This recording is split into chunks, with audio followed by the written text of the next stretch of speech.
A drunk driving suspect was apprehended by police, not during the chase though. It was only after he posted to Facebook bragging that he won the next day that got him arrested.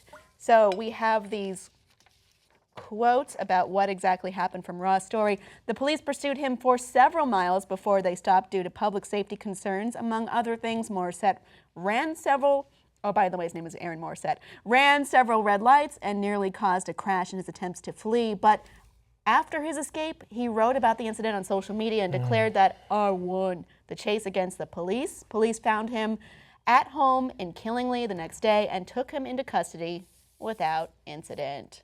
Who's naming the town Killingly? And his name is Aaron Morrissette.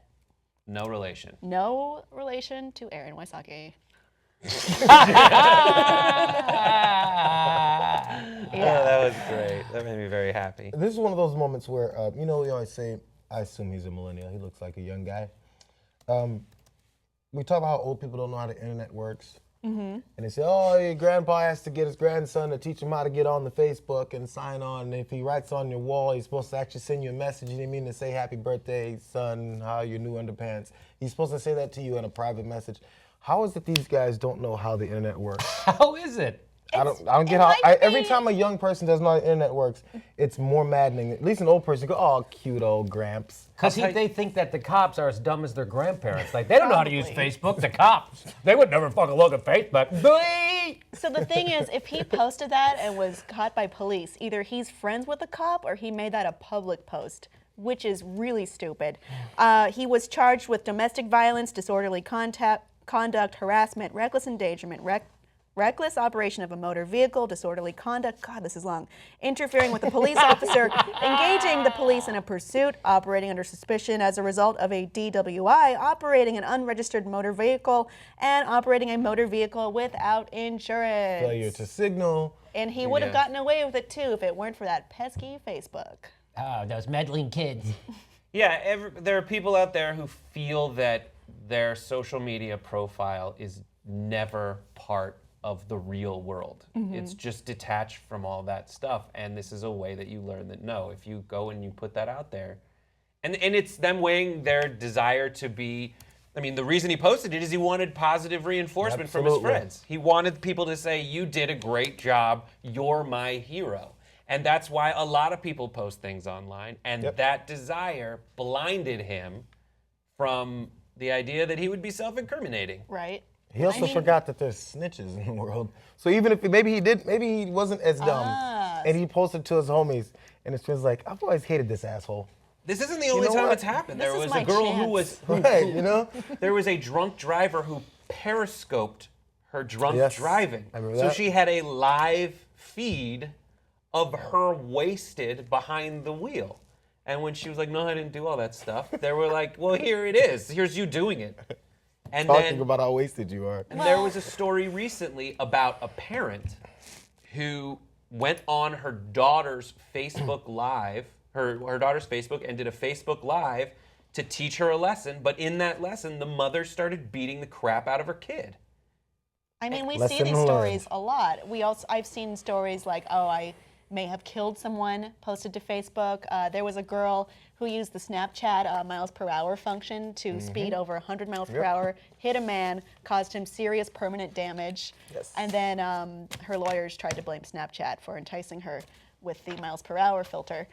It's interesting to think what people think they're getting out of this, which is, I guess, some level of fame, people thinking they're cool. I don't know. That's it. You said it. You do know. Do I? That's what it is. They want to be cool. And it's basically, you kind of get lured into this, yes, because you see something interesting and you want to document it, whatever.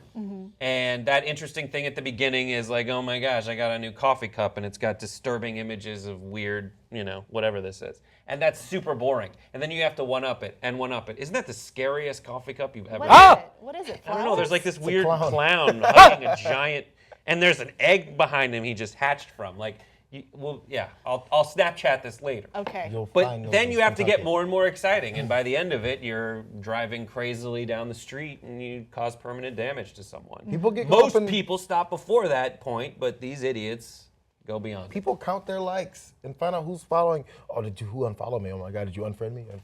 If you unfriend me, trust me, I don't know, and more importantly, I don't give a shit. Same. Well, people, I mean, as we see socializing evolve, or maybe you might not want to call it evolve, into the digital world, that's the way you do it. I've gotten people really angry at me because I unfriended them before, and it's caused real life fights and rifts.